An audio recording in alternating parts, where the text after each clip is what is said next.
What up, peeps? It's your girl, Dash. Come back from takes. Well, it's that time, guys. It's reaction time, and this is to Disney's Echo. This will be for episode 2, titled, I think, LOWAK. I hope I'm saying that correctly. My apologies if I'm not. I so enjoyed the first episode, just being introduced with some of the backstory on Maya Lopez, aka Echo, seeing what happened to her mother, of course, what ends up happening to her dad, being taken away from her family, her roots, from home and not being around, her cousin, aka like her sister to her, Bonnie, and then seeing what transpires when after her dad and then thinking that, of course, like they showed Hawkeye was involved, but come to find out he brings it to her attention that it was her boss, which is also played by as Kingpin.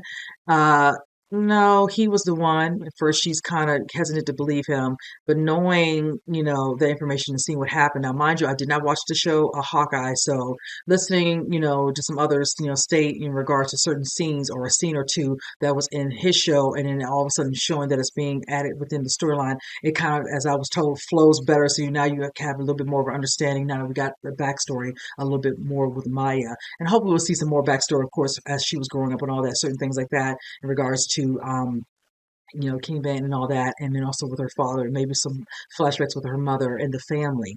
I like how we get introduced to her uncle Henry, who, of course, shows her, you know, kind of, helping her father, of course, to get a job and to relocate them to New York and all that. But then also when she comes back, because being that she took it upon herself, because she feels like they had a king, but now they should have a queen running things down there in New York.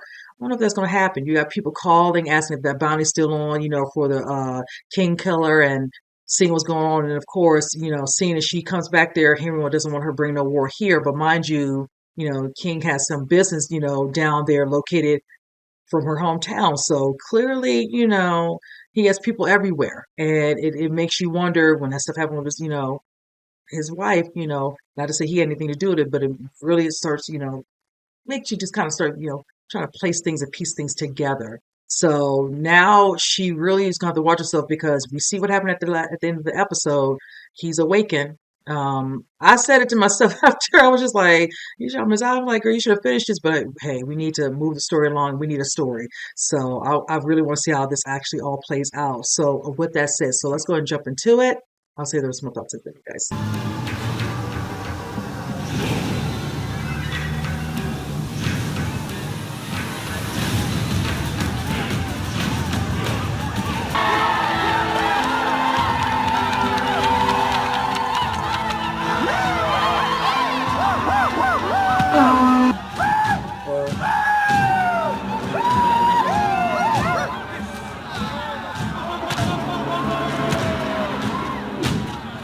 이 춤나야 차치 후기. Ooh. Dang.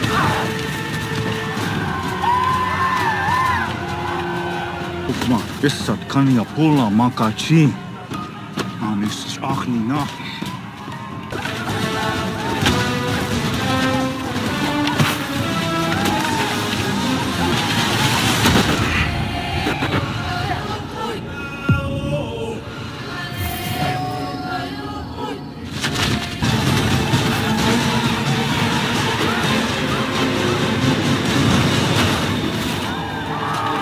Oh, wow. Oh, hi. Oh my God.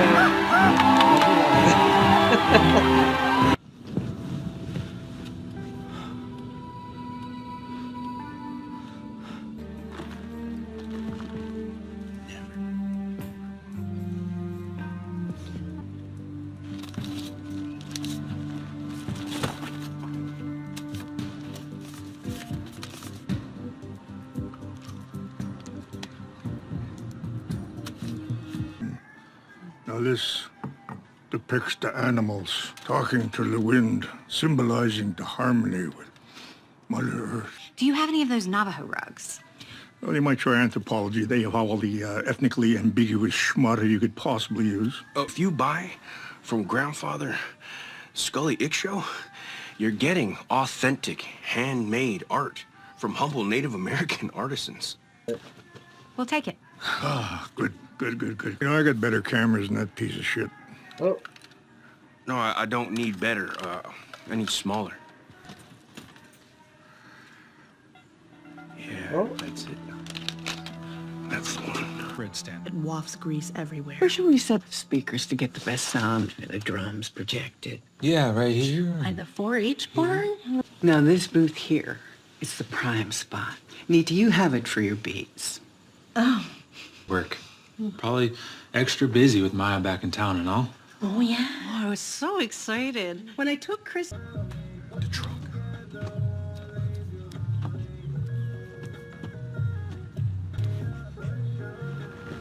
Okay.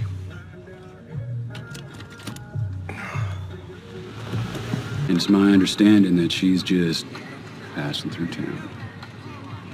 Let's hope that's it then. And that Bonnie doesn't find out she's back.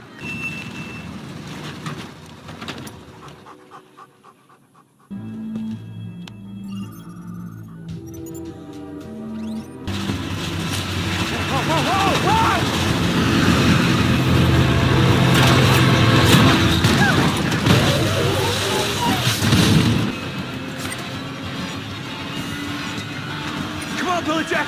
We got a train to follow!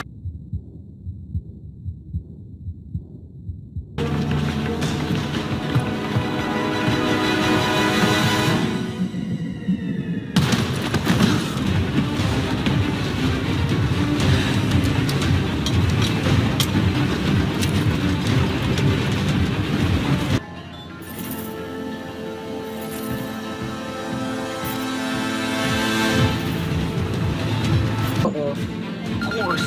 Mars Pope me have to call right now. I'm in the middle of a mission.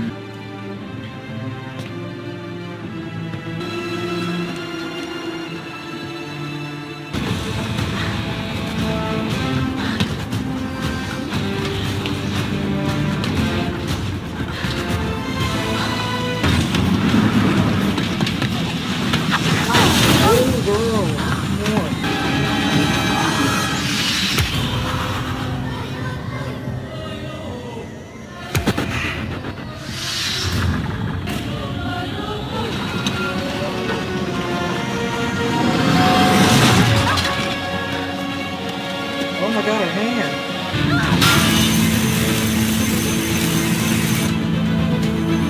Oh!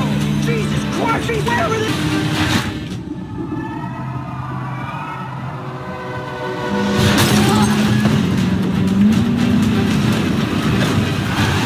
Whatever you saw.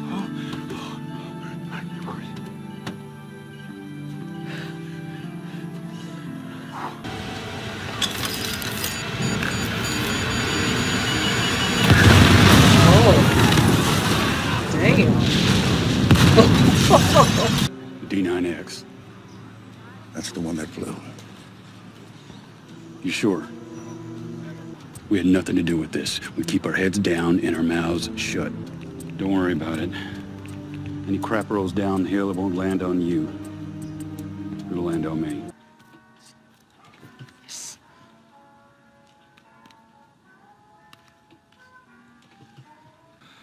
I really miss you around here. 20 years, way too long.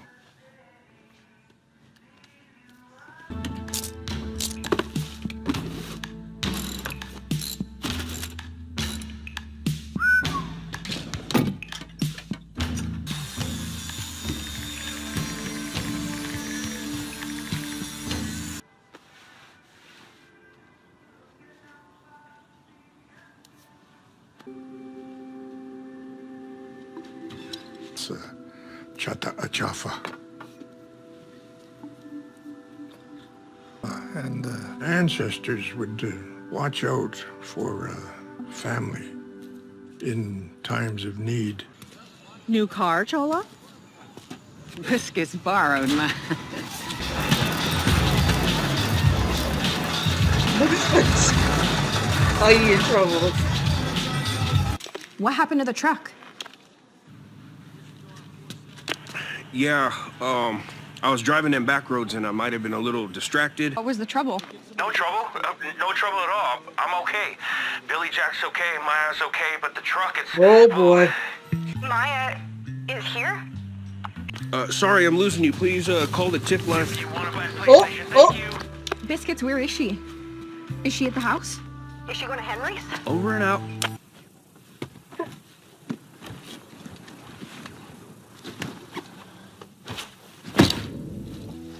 Stretch.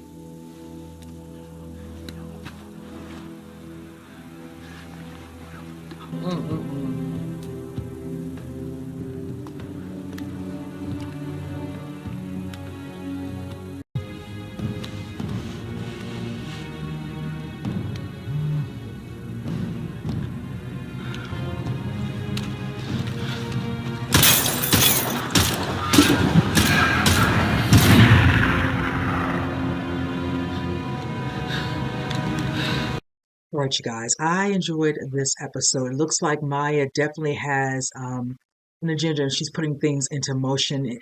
As we all know, we saw how it ended where she tried to see if Henry could help her, but he wants no part of this. He doesn't want that war brought here, even though Fisk shipping is there. But the fact remains is that, he has orders, he has things he does. It comes through there. They deal with a lot of other different types of business, all that, Fisk being one of them. You don't want to get on that side because, of course, they're going to really wanting to know what's going on. How did this happen? This was on, partly on your watch. Da, da, da. Now, to bring it back to the point of her prior to that, we see, of course, an opening, which I love because, like I said, I'm all here for backstory as well. Seeing circa, I want to say, Alabama 2000 AD, and you see what looks like to be some sort of stickball. They're playing the game, and it looks like, of course, two opposing teams. One, I want to say, like a red team, and one's a blue team. Red teams look like they're actually are just, of course, ahead.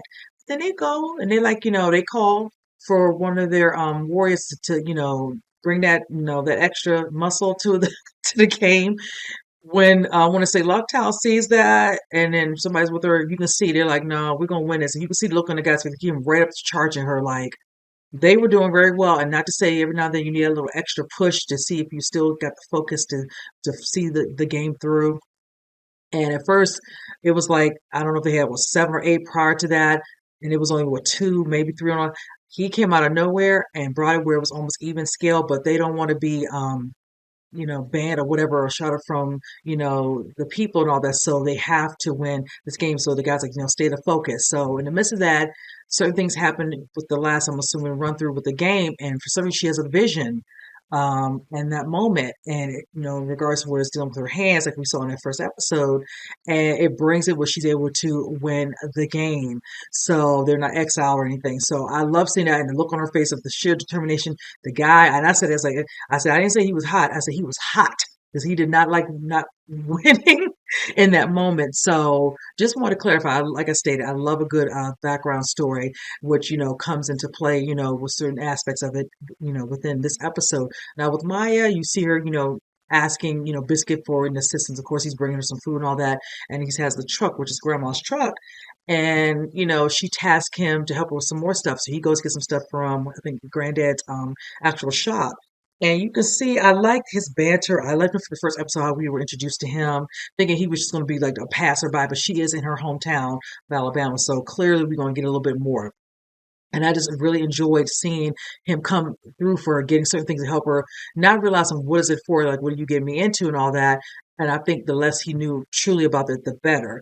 But in the end, she sets up this tracker. She's dealing with shippings that's coming through their area and heading towards New York. So she clearly knows, I'm assuming, the overall schedule. So he's able to give her what she needs. She gets up on the cargo train and she goes to one of the areas, I think it was a D9X, I think, and she's able to open up one of the crates. We don't get to see what's in there, until a little bit later. But she did what she needed to do. And he's like, did you get what she's like, did you steal anything? What did you steal? She's like, I didn't steal anything. And like, no, she doesn't want this stuff to be utilized because clearly it's certain things that Fisk uses in regards, with his men and all that prior to do certain things that they need to, get the upper hand so they can, of course, he can stay at the kingpin while he is in New York. So now we see how it shows up, I think, Zane or whatever and all that. When it's like, did you have any problem? Like, no, everything like they do. They had guards. She was able to, get around them without them sensing her or suspecting her anywhere near that. And that's the thing, because I know they're going to be scratching their head like, how did this happen? Homemade bomb, if they see if there's anything left. But when they open it up, it sets it off, blows up the warehouse. You see how Henry's people came, like we just found out, they're trying to find, like, all our papers in order, we're fine. If anything pops off, it'll all turn to him. And of course, what happened with, Fisk, he's going to think Maya did it. She's there. Henry is her. It's like, it's all comes full circle. And like he said, Henry said it to her when he was like, I need to speak to you now. Mind you, Biscuit was able to help her before she got, was able to get off the train. Then you have the situation where he's messed up the, grandma's truck. He's in trouble. She saw him coming down. And I love how just, seeing them just, doing day to day stuff, in the community and all that, especially with the grandma, but her now knowing that she's there and telling her, let this be a passerby. Okay, she's coming to do her work. Now, I don't want her causing her trouble, whatever. Because of course, she's still mad at the fact of what her dad did in causing, you know, her mother die. But it's like, okay, I understand the anger from that, but then the fact remains, you forget Maya lost her mother, so she can have a lot of build up, and then lose her father for what happened. So it's like she's not trying to bring anything here. But I'll be honest with you, I agree with the grandma. I even agree with Henry. You're down there. So they're going to put two and two together. You're causing conflict. They can use these people against you. Biscuit, your grandmother, your grandfather, Henry, Bonnie. She's not thinking clearly. It's a little bit of this rage and this necessity, even though she's claiming her stuff, from beginning to end, she has it all planned out. Like certain things can, be deterred. And now that she's thinking Kingpin is still out for the count, you don't even know he's awakened. He's not going to present himself. They're going to make you think that he's probably still, recuperating or something in the hospital. He's still out. Girl, he's been around you since you were a young girl. You've been gone for 20 years. It's like he's definitely had things in motion, doing things down and all that, probably eyes everywhere, hence inside that skating rink. So she's not really, I'm sorry, in this instance, bright in that moment, thinking that she has everything, down to a science where somebody can't get the upper hand. And I feel like these next couple episodes is going to come to fruition. Now, mind you, on the train, her prosthetic leg got, kind of attached, and she was not able to get out first, but then she has this vision, came out of nowhere. And you see what happens when she's able to use that, and she looks and wondering what, caused her to push it because it was too strong. And she looks at her hands and she couldn't believe what she was seeing. So I'm like, okay, good. Some of what's happening to her from her ancestry is finally is going to be coming to use down the road, hopefully. So I look forward to seeing as time goes on how she's able to use that, to her advantage, in certain situations. I like the conversation her and her grandfather when she told him, can you help her make a particular type of, prosthetic leg? For the moment, he gave her something which she's very grateful for. But you can see she saw some sort of sculpture, Choctaw, and I love how he talked about that, excuse me, in the instance and all that. You never know when, they will, I'm assuming, come into, play with and help, and I'm paraphrasing, so clearly, like that moment at the beginning in that, history showing them playing that stickball, and then you see what happened in that moment. Just, I don't know if certain dire straits or certain things like this, it just automatically, comes upon them, and it just happens in that moment. So that was very interesting, those two particular incidents. So I'm actually glad we got to see that, and they're kind of utilizing that to bring forth from the backstory and all that, her family's history, and then also seeing how it's going to project in present day with Maya moving forward. So I did enjoy that as well. It's unfortunate Maya and Henry definitely are not seeing eye to eye. He's like, you keep doing this, but you're not realizing, the people that you love can be the fallback and can be, utilizing. And she's just like, upset, angry, but it's like really hear what he's saying, because I feel like somebody's gonna hurt. And you see somebody who's already hurt a little bit because they didn't know that she was in town. Basically was trying to get money to fix the truck, and he let it be blurred over the PA, and you can clearly hear from her catching that, I think in the ambulance or whatever, and all, like, what are you talking about? What happened to her truck? No, this, and mine. And it popped right out. It popped right out. He tried to play it off, but that's not gonna work, buddy. So she texted her. She's like, you're here. You didn't think to tell me. Like, yeah, Maya. Like, how you not gonna do that? And then you went to see her, and then you want her to know you were, scoping her out. But here you are dealing with other people in town. But Bonnie's still the only one who hasn't seen you. That's gotta hurt. Grandma hasn't seen her. Grandpa, Henry, Biscuit, everybody else in town driving by could probably seen her, but Bonnie's the only one, and the one that she has that bond, really had that bond with growing up, and being, even though they're cousins, she saw her she said, as a sister. So I look forward to seeing their little moment. Not to say sort of confrontation, but definitely Bonnie gonna have some choice words like, "What are you doing? You're here. You can't speak to me. You're ignoring me. Why are you avoiding me? But you're using other people within the family, to help you in certain instances." So it's just like, what. So I again enjoyed this episode. I look forward to seeing now that this explosion happened, how Fisk is going to take that not too well. And moving forward, what's going to happen? They're going to send some people down there, so she better get ready for it, because, sweetie, as much as you cause this little hiccup for them, you know, it's not going to bode well. So I can already see some stuff is coming, to a head with that. So with that said, you guys comment below. Let me know what you think. And with that said, I'll see you guys next reaction. You guys take care.